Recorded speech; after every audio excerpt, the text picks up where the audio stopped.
Roll call, please. Commissioner Manukian, Here. Gregorian, Here. Devine. Here. And for the record, Commissioner Gazarian and Gantis are absent. Okay. What's next, please? Minutes. Okay. Do we have a motion to Move to approve and dispense from reading. Second. any objections? Unanimous consent. Next item. Oral communications. I have no cards. Is there anyone in the audience wishing to address the commission on items not on the agenda? Seeing none, we'll move on to the next item and close oral communications. Recruitment and examination status report. Mr. Doyle. Mr. Chair, members of the Commission, this item is for your information only, but it's a listing of our recruitment activity currently right now amongst the staff. As you can see from the report, it covers about a page and a half, each of the recruitments that are in various stages, each of the analysts who are assigned to those recruitments, and the various dates, open dates, closed dates, and the different examination processes. Looks like we have approximately 36 currently at various stages. If you have any questions on this report, I'd be happy to try and answer them. Otherwise, again, this is a note and file item. Okay, do we have any questions on the status? No. Seeing none, there's no action required, and let the minutes show that Mr. Gannis has arrived. Next item, please. Eligible list established. I'm sorry. Eligible list established. Okay, Mr. Doyle. Mr. Chair, members of the Commission, this is a note and file item as well. This is the listing of our eligible lists that have been established since our last meeting, which was approximately 2 weeks ago. You see we have 5 lists that have been established, 3 of them promotional, 2 open. In the various columns, you see the total number of applications received, as well as the total number of candidates who ultimately made it onto the eligibility list. Once again, it's an indication of the process that we have for hiring and placing people on lists, where we typically start out with a high number of applications, and once the process is done, we end up with a list much smaller. It's kind of an indication of the difficulty of the processes we have, but it ensures that we have good candidates who make these lists, and when it comes time to make appointments, that we have them ready to go. So, again, if you have any questions about any of these exams, happy to try and answer them. Okay, thank you. Are there any questions on the eligible list? Seeing none, we'll move on to the next item. Revised class specification for permit services technician. Mr. Doyle? Mr. Chair, members of the Commission, this item is the revision of an existing class specification for the position of permit services technician. This is a position within our Building and Safety Division of Community Development Department. This specification represents the part of our ongoing efforts to update our specifications. This one was last looked at in September 2006. There really aren't any wholesale changes to the education experience or the licensing part of this, but there are some minor modifications, more references to electronic communications in the knowledges, skills, and abilities area, lots of additional language requirements relating to customer service and courtesy, ethics, and those types of things, as well as a requirement that the candidates be able to produce spreadsheets and things like that. Again, no major wholesale changes, but again, it's an effort to clean up these and other specifications we have. We have staff here who can answer any questions, as well as our building official, Stuart Tom, if you have any questions. All right. Mr. Gannis. Yes, thank you, Mr.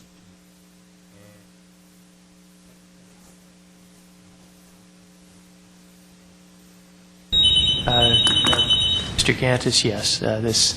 We have. Let me repeat the question. Nobody can hear me without my mic. Is this the counter person, this permit services technician?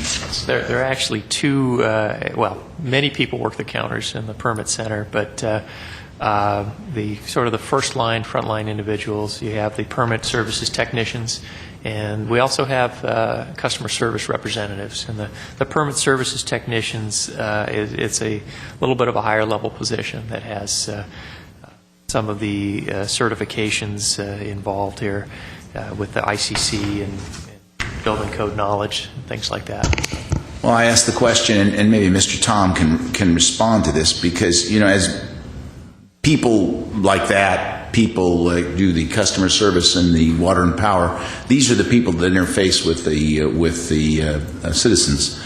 And we've heard, and we actually went through a hearing process where there's been concerns about knowledge of codes, et cetera. Is this a requirement that this person have some knowledge of our building code and or the California building code? Chairman Devine, members of the Civil Service Commission, the answer to that question is yes. The permit technician is a particular class which handles a little bit of bridging type work, which is a little bit more complex than our typical customer service representative is capable of handling. The CSRs do not have the specialized building code knowledge that the permit techs do, but it's a class of work which might not require a licensed engineer. And so as a result, some people that might otherwise have to wait in line quite a bit longer until an engineer is available, if their work does have some requirement of verifying some degree of code compliance, but it's not engineering level, a permit technician can help them. Is that, I didn't see that knowledge of the code is a, did I miss that on this, on these specs? Mr. Gantis, the first in the knowledge of skills and abilities area says the knowledge of administrative portions of the building, electrical, plumbing, mechanical, and other related. And that's sufficient? Yes. In addition, if I may, the required certification as a permit technician indicates that they have actually passed a standardized national test that does question the candidates on basic code compliance. And that would include also knowledge of the what is that called, the ICBO or the International Building Code or whatever it's called. Is that close? I'm impressed. The certification exam is administered by ICC, the International Code Congress.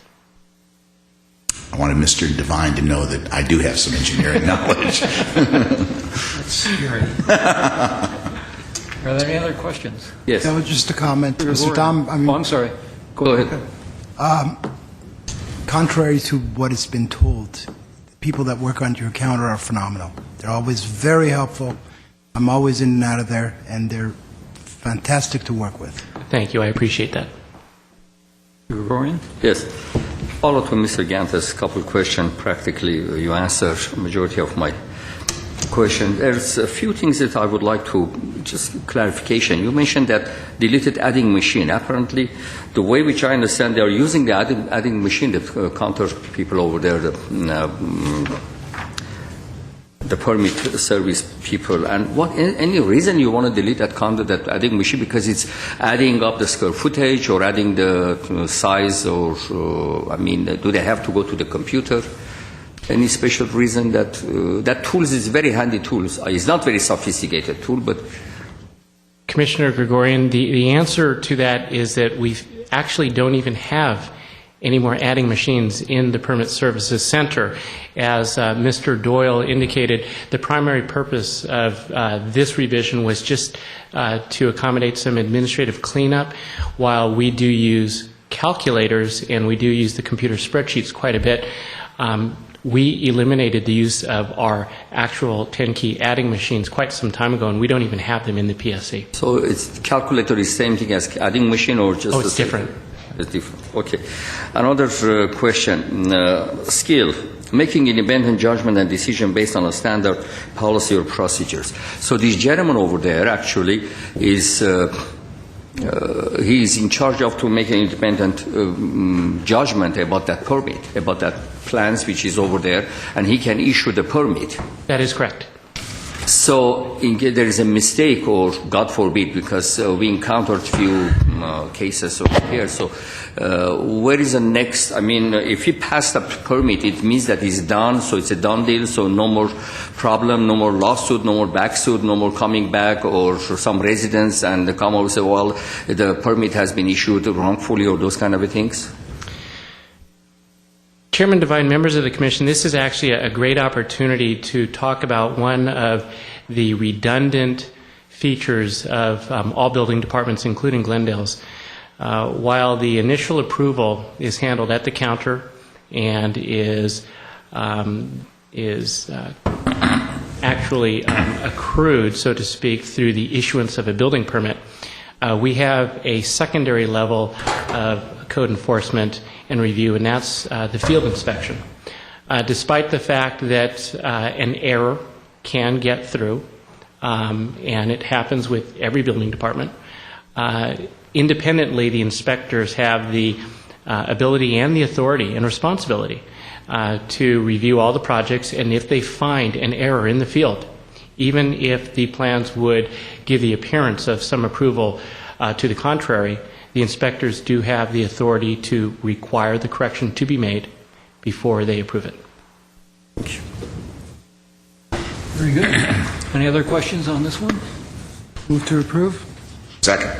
Any objections? Unanimous consent. Next item, please. And let the record show Mr. Gazarian is here. Revised class specifications for electrical inspector and plumbing inspector. Mr. Chair, members of the Commission, similar to the previous item on this agenda, this is a revision of class specifications for some existing positions. In this case, we have the electrical inspector and plumbing inspector. Once again, these positions are within the building and safety section. These specifications have not been updated since April of 1992, so it's about time that we got around to this one.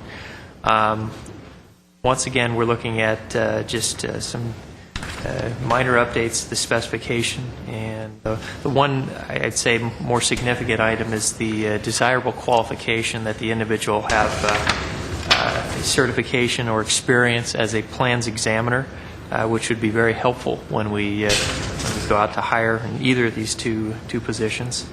In addition to that, we've modified and added some requirements in the areas of the knowledges, skills, and abilities. Again, a lot more emphasis on customer service, ethics, and professionalism, and several other areas. With that, and both of these classifications are somewhat parallel to one another. They're at the same salary range. They both work out of building and safety, and again, we feel it's time to update this specification. If you have questions, once again, be happy to try and answer them. And this also falls under Mr. Tom's purview. So with that, it's for your consideration. Any questions on this one? I do have one question. If Mr. Tom will come back, please. I know that sometime there's a question of who does the mechanical plan checks, whether that's electrical or mechanical. Are these positions qualified to do that, or do you have another specification for the mechanical plan check? Chairman Devine, members of the Commission, I am so pleased to be able to report that after well over a year, closer to 2 years of not having a mechanical inspector due to both the retirement and long-term injury of our previous mechanical inspector, Mike Brennan, we have finally filled that position. It is a separate civil service class, and there are slightly different job-related specifications or requirements to hold that position, which are unique to the mechanical inspector. Just as Mr. Doyle had indicated that these two inspection classes are really parallel and have the same salary class, the mechanical inspector is parallel to this as well and has the same salary class. Okay, but mechanical, when I think of that, it's heating and ventilating and whatnot, and I'm thinking in terms of an electrical plan checker or a plumbing plan checker. Again, would these people be qualified to do that, or how do you handle electrical and plumbing plan checks now? The electrical plan checks are performed by our electrical inspector, who also happens to be a licensed electrical engineer. Our plumbing plan checks are handled by we actually have 2 plumbing inspectors, one of which is presently off on an injury. So the plumbing plan checks are all handled by our remaining plumbing inspector, and the mechanical, and you are correct, it is primarily HVAC inspection is handled by the mechanical inspector that I just mentioned we recently hired. Very good.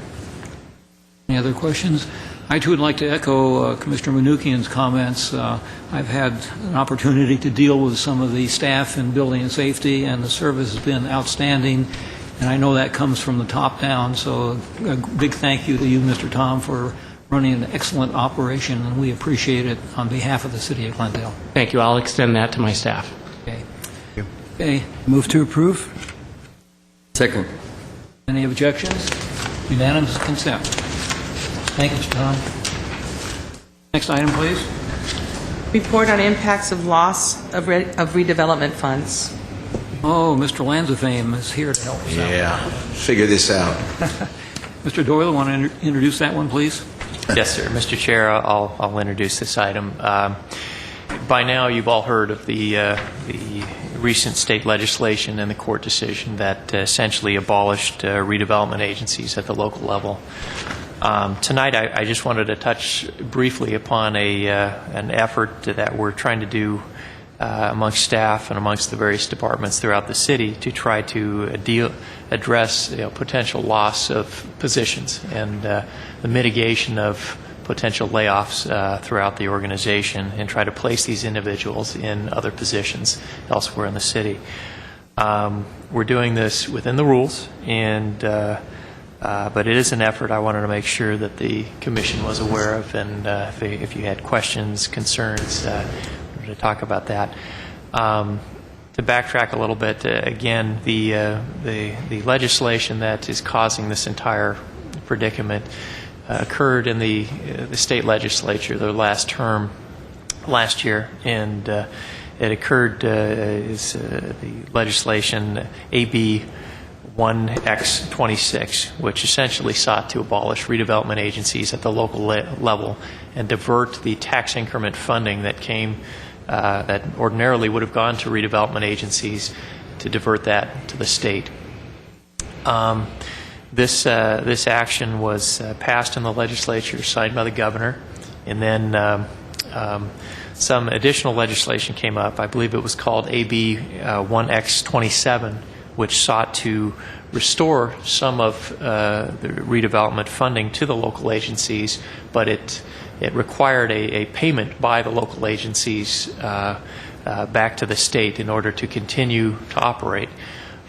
This was viewed somewhat crudely as extortion by the state of California, and as a result, both of the laws that were passed were challenged by the various interests associated with redevelopment. The long and short of it is that, and really it was at the very end of the calendar year, December 29th, 2011, the Supreme Court came down with its determination on the constitutionality of these laws, and essentially issued really a double whammy to state and local governments. They not only indicated that the state did have the right to abolish redevelopment, since the notion that it was the state who created redevelopment agencies years and years ago, but also they struck down the other item, the AB 1X27, which would have enabled some semblance of redevelopment to continue to exist. So as a result, we began the year with the prospect of dealing with the loss of redevelopment. And from our standpoint, this is a tragic loss to the community. Redevelopment was really the engine that drove a lot of economic activity, a lot of great business, a lot of great retail, housing, including low-income housing, in various different projects throughout the community, which really helped keep Glendale vibrant and alive. From the standpoint of our employment, it's equally tragic, because we have a great number of employees funded through redevelopment funding. And the report indicates approximately 40 city positions, and then probably another 10 to 15 positions that are funded indirectly through redevelopment, or who work on projects that are funded through redevelopment. So it's really a significant loss. And what ultimately could come out of this is a reduction of approximately 30 positions citywide. And that would mean essentially layoffs of employees. What I wanted to talk to you tonight was, again, an effort to potentially mitigate those layoffs, utilizing a provision of the civil service rules. And this is on page 46. It's a portion of Rule 11, Section 2F, and it states that transfer in lieu of layoff, the city manager may order the permanent or temporary transfer of any employee to any appropriate position as determined by the Director of Human Resources in order to avoid the layoff of employees. And what we're hoping to do is look at the vacant positions, list of vacant positions throughout the city, and work with the various departments that have those vacancies and see what we can do to place potentially laid off employees from redevelopment into these positions. The loss of some of these employees, as I said earlier, would be tragic, because these are some of our best and brightest employees. And if we can find another place elsewhere in the organization, we'll do our best to do so.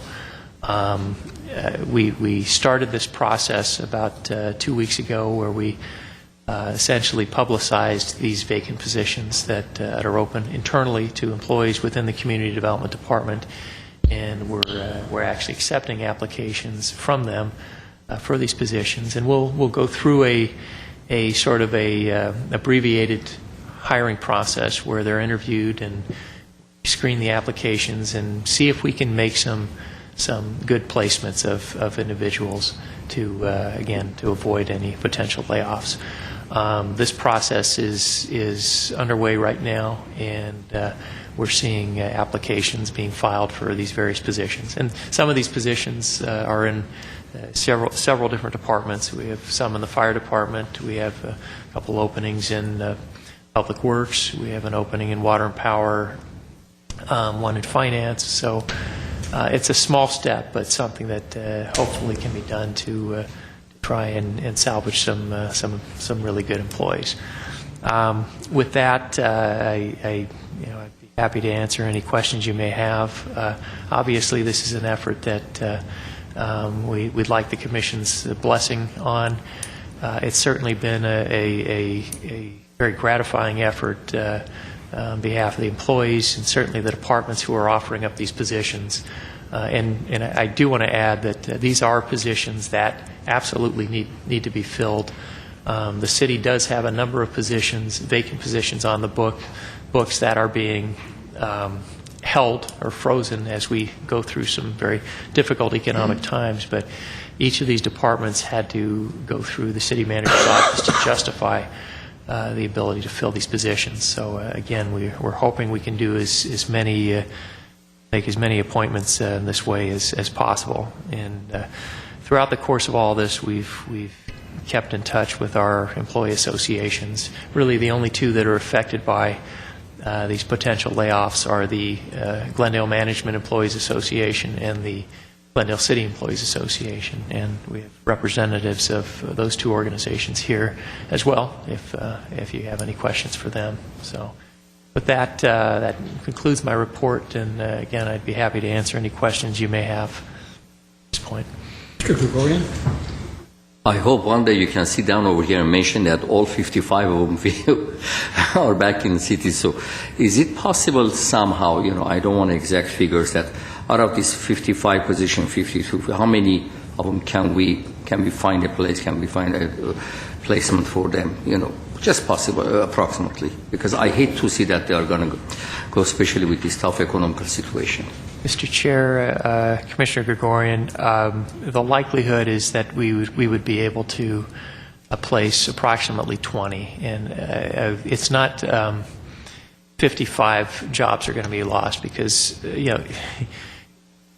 we've recognized that we're not going to be able to just close the door on the whole thing. I mean, the functions that were funded previously by redevelopment include many of the things we talked about: the economic development, code enforcement, housing projects, low-income housing, a variety of areas. We can't just stop performing these functions, and the City Council recognizes that. So some of the positions are going to be kept.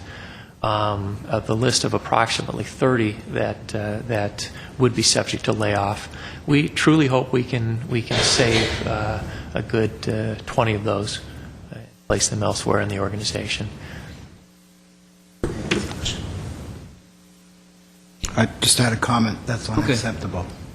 I mean, honestly, I've shared my views in the past too. I think thank you to Mr. Phil Lanzafame for all the people that were working in his department are excellent people, and I think they are an asset to this community. And to lose one, unacceptable. At least you have and I'm sure my fellow commissioners feel the same way. You have our support, and whatever we need to do to retain these employees, they're phenomenal employees. Mr. Chair, Commissioner Manukian, we appreciate those comments, and like I said, we'd like to keep every single one of them. However, from a practical standpoint, it's a matter of funding, and it's a matter of Phil can verify the amounts, but just the money being taken right out from under us. So it's again, we'd love to salvage as many of these jobs as possible, but the practical side of it is that that would be very difficult given the amount of funding that's been taken from us by the state. Thank you. In your report, you have stated that the staff work with the city manager's office to determine the need and justification to fill these vacant positions. Because we don't want there to be the impression that we're just filling positions that don't need to be filled in order to save people. And having said that, and I'm certain that you've done that, there is a sentence at the end of the following paragraph in your report wherein it states, given the circumstances, flexibility will be applied in both the application screening and selection processes, with the understanding that many of the candidates may not meet all of the stated minimum qualifications. What I have to ask about that is, if an applicant does not meet all of the minimum qualifications, and there's a reason why those are the minimum qualifications that I assume previously have been set, I'd ask that perhaps yourself, your staff, the city manager's office consider bringing the matter before the Civil Service Commission, if it's appropriate, for us to revisit and perhaps modify those minimum standards where it's appropriate to modify, so that the people that are then who are being placed in these positions are really being placed in a position in compliance with everyone in every department and every head of office's authority, if you will. Other than that, I too echo Commissioner Manukian's sentiments. I do recognize that it's a budgetary constraint to keep people engaged and employed with the city when there's no funding. But when there's a will, there's a way, and I hope that you find the way, because I know you have the will. Thank you. Thank you very much. And again, Mr. Chair, Commissioner Gazarian, I do appreciate those comments, and I think that's a very valid point. If we are able to make some successful placements, that we do need to step back and say and relook at those minimum requirements to determine whether they are necessary for whatever position we're talking about. But again, what we're seeking is to approach this from a little bit of flexibility, where a particular job may have a stated minimum requirement, and we might have somebody with some exceptional qualifications, maybe perhaps not in that area, but in a related area where those skills can be can be transferred over very easily, and we have the confidence that individual can succeed in that job, by golly, we're going to do that. So, but again, this process is going to require some flexibility and a little bit of creativity, I would think, in order to make it work. And like I said, we're committed to doing that. Thank you. Mr. Chairman, I guess I'm going to be the somewhat cold water guy on this thing. Well, somewhat. No, this is not. I've never been a fan of what was done, and I frankly think that there was some bad advice given to some of the redevelopment agencies, but I won't go into my personal feelings on that. I would follow up, Mr. Kazarian, however, that I don't know that we necessarily need to move the mountain changing minimum requirements for one person. Most of the job specs that I've ever seen usually have highly desirable equivalent experience will replace certain minimum. There's some flexibility in there. However, the cold water portion is, I don't want, one of the reasons that this was done, and we all know that there's really budgetary, we're suffering here. And I don't want us to, and I've never been a believer, and I don't want us to, create position, and I know we're not creating positions, but creating something that really, trying to put a square peg in a round hole. I understand layoffs are not easy, but this is happening throughout the private sector, and we want to make sure that we want to protect them if we can, but we certainly don't want to have an issue where we're not having somebody that really has at least a modicum of experience that would but would replace, let's put it that way, replace some of the minimum requirements. Let me ask this question, though. In reading what you've sent, most transfers require the Civil Service Commission approval. This is not required. Is that correct in this case? If there is a transfer, it's with the city manager at your direction, or not at your advice. Is that correct? Yes, Mr. Gantis, that's correct. That's it. I am in favor of, to the best of that we can, saving with some of these people. We have some very, very fine people working in the redevelopment portion of our city. Okay, I do have three little questions.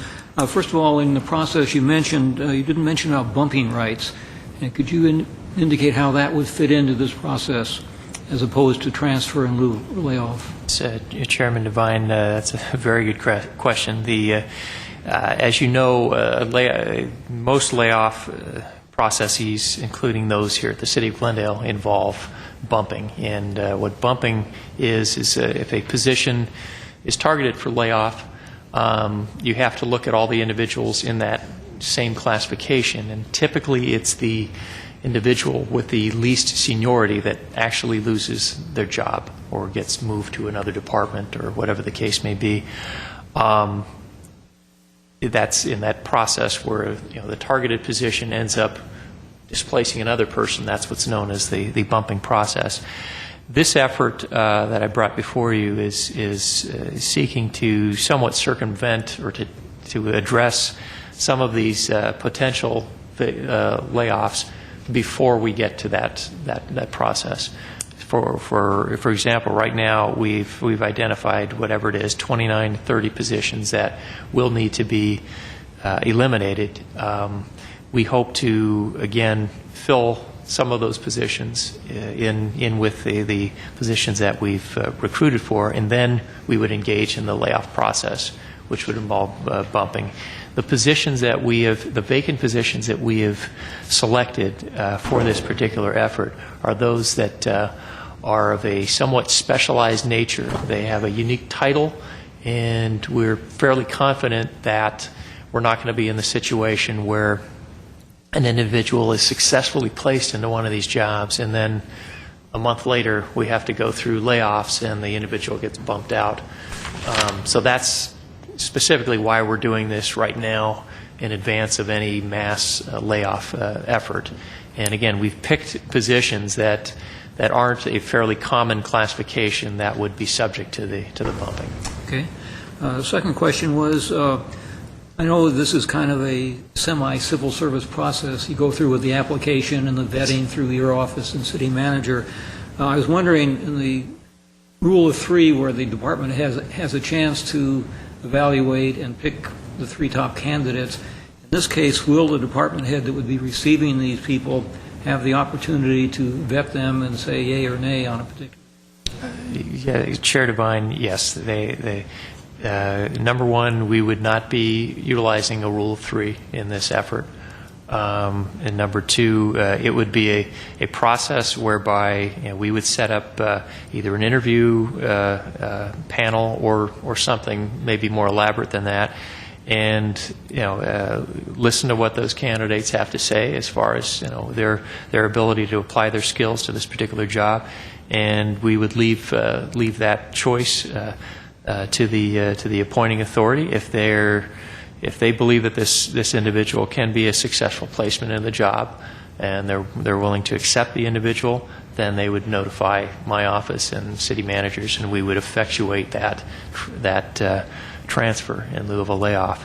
But no, this is different than a typical hiring process. This would be handled again with a little more flexibility and no rule of three, the understanding that as stated in the report, the individuals are not going to meet all of the stated minimum requirements. Somebody who's been a redevelopment project manager is not going to have the qualifications to be an environmental inspector for the fire department, but they may have some exceptional skills though that would enable them to work into that job, and that's the judgment that is being placed in the department head, myself, and the city manager. And I hope you have faith in us that we would do this properly and certainly not a method that would circumvent civil service or anything like that, or place people in positions that they're just not capable of doing. We may get to a point in any one of these jobs where we simply don't find anybody with the appropriate skills or the skill sets, and if that were the case, then we would go and proceed with a typical standard recruitment, either open or promotional.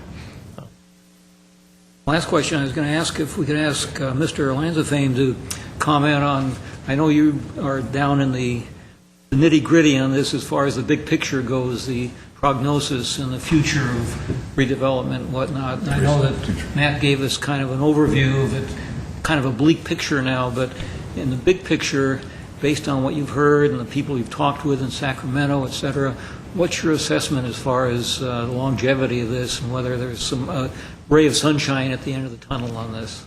Mr. Chairman, members of the Commission, I wish that I could tell you that there's a plan to bring redevelopment back. In fact, there's not. And as of February 1st, redevelopment in the state of California has been eliminated. Now, having said that, there is some legislation that has been introduced that would, say, soften that blow and would help make more clear how we're supposed to go about unwinding redevelopment. In addition to that, there's some discussion about what comes next. Redevelopment, the legislators have recognized the value of redevelopment in providing affordable housing, in providing revitalization of downtowns and blighted areas, in the cleaning of brownfields, of the creation of jobs, and what it does for local economy. And so there may be some mechanism that comes back that provides some funding for local entities to continue that economic development work. It'll be much more focused, it'll be much more controlled, and it'll be on a much smaller scale. We do not have any confidence or I should say belief that will happen before 2013. It really is right now a struggle to figure out how we implement the law that was passed and how we unwind what in Glendale has been a 40-year program, a very successful program. In the state of California, more than 65 years. How do you unwind all of that and how it has been incorporated into the local communities? So it's very difficult. There is some legislation that's been proposed. Now, in a best case, that comes with as a trailer bill in June, more likely in November with the elections, probably in 2013 when everybody's able to sort out what are we faced with now. I wish I had better news for you, but I don't, and I appreciate your comments about what is largely my staff. In fact, everybody that we're talking about here in the community development department is my staff. So I very much appreciate your comments. It is incumbent upon us, though, then to plan for the future without redevelopment funding, and this is one element of that plan. Good. And one last question, not dealing specifically with personnel, but been a lot of talk about the Alex Theater and what's going to happen with that. Just briefly, does the city get to keep that, or is that going to go up for sale, or how is that going to be resolved? We bought it already. Sold. Well, Just kidding. No, not me. perhaps I can start with this. We do have staff that is a liaison to the Alex Theater. It is an asset, or was an asset, of the redevelopment agency. It was transferred to the city of Glendale in March of last year. The legislation calls for those transactions to be clawed back, so the city would need to return that to the redevelopment agency. Then if you applied the strict four corners of the legislation, that would have to be sold at its highest value. Now, there are carve-out provisions for certain facilities, and they name schools, roads, parks that were built with redevelopment specifically for public purpose. The theater doesn't fit into one of those categories exactly, but we will certainly make the attempt to use that provision to retain the ownership of the Alex in what they're calling the host jurisdiction, which would be the city of Glendale. So stay tuned on that. Thank you. Mr. Gregorian? I'm sorry, for the sake of clarification, Americana is part of the redevelopment agency program, or is that correct? The agency, again, property was transferred to the city beginning of last year, but the agency was the reason I'm asking, because there was a question, so they asked me, I couldn't answer, so hopefully I can get the answer today. But how come Alex Theater, for example, God forbid, is going to go for sale? Is that rule is going to apply for Americana too, because it's part of the redevelopment agency activities? Again, if you read the strict language of the legislation, the answer would be yes. Oh. What it doesn't do is tell you what exceptions there are, how you apply those exceptions, if it does need to be sold, how you sell the property. It doesn't give you any of those guidelines, which may allow that property to stay with the host jurisdiction. It's just not clear enough. I hate to say that there are so many projects in Glendale which is part of the redevelopment agency activities during the past 10 years and 15 years. Am I right or wrong? Please tell me that I am wrong. I don't want to see that these things happen in Glendale. I don't either. I've spent a good part of my career building that up. Thank you, sir. Bill, I wanted to ask a quick question. The part that I don't understand, as you indicated, you guys have been working on this for 40 years. You've created all these different areas. You've created all these different districts. You've created all these different types of entitlements on some. What happens to all of that? That's the part that, I don't understand. Does the planning department take over dealing with these, or what happens to all that? Well, if you're asking the question about the functions that were performed by the staff of the redevelopment agency and economic development staff, specifically, what we did is we looked at the core services of the entire department, and we tried to apply what we believed were the council's priorities in the services that they wanted to continue, and then we built a new department around those. When you look at a redevelopment program, we had a pretty robust redevelopment program. When you don't have that program, you don't need that staff, and so they've been taken out.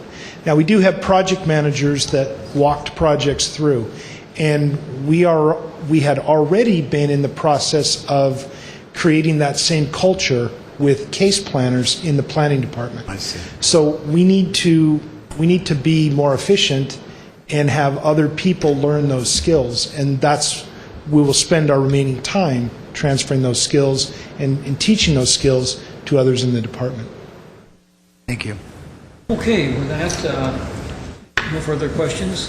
Thank you for the report. Again, Appreciate Mr. it. Chairman, thank you very much for your comments and your attention to this item. Stay tuned is what's going on, right?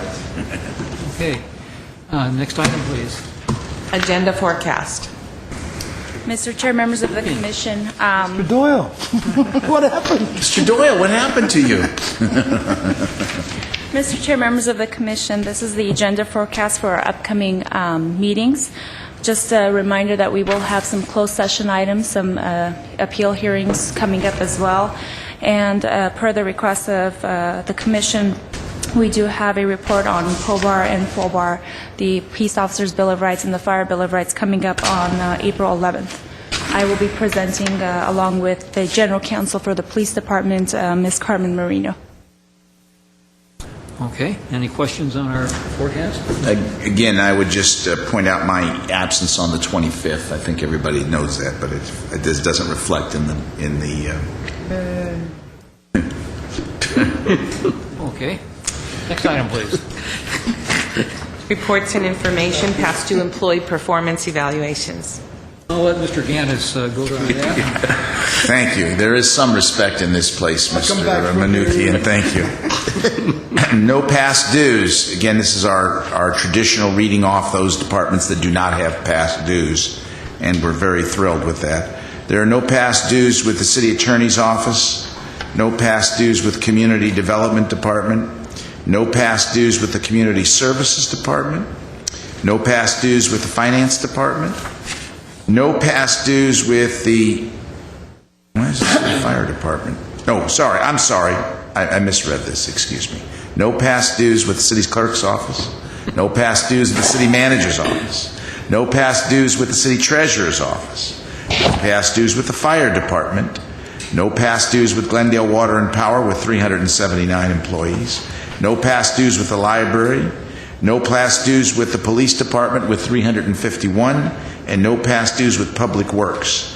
We currently have 1,691 salaried employees, and of those, outstanding notices first and second, there are 23, which is phenomenal. It's almost like 0.1%. We're very pleased with these numbers. Thank you, Mr. Chairman. Thank you, Mr. Gaddis. Next item. Civil Service Commission and our staff comments. Any comments from the commissioners? I have one. Okay, Mr. Kazarian, please. I read in the paper between last meeting and this evening's meeting an article where it had a photograph of several new police officer recruits for the police department, and I just want to say that I was thrilled to read the article and see the list, which was made up of diverse new police officers within the city, both male, female, and representing the makeup of the community. It made me happy, and I look forward to such further happy additions to the various departments of the city. Thank you. Any other comments? Staff? Seeing none. Next item. Closed session. Okay, at this point, we're going to be going into closed session. Mr. Chairman, we will be reporting out of closed session, too. I was just going to say I'm that. sorry. Thank I apologize. you. You're 3 steps ahead of me. I appreciate that. As Thank you very always. much, Mr. Gaddis. We're going to closed session. We have 2 items tonight. The first one we're going to be discussing is the public employee discipline, and following that will be public employee appointment. So anyone that's dealing with just the public employee discipline item will be asked to stay, and we'll hear that. And as Mr. Gaddis correctly pointed out, we will be reporting out after the hearings. But not on Not television. televised. Not on television. Thank you. Which one are we doing? Okay.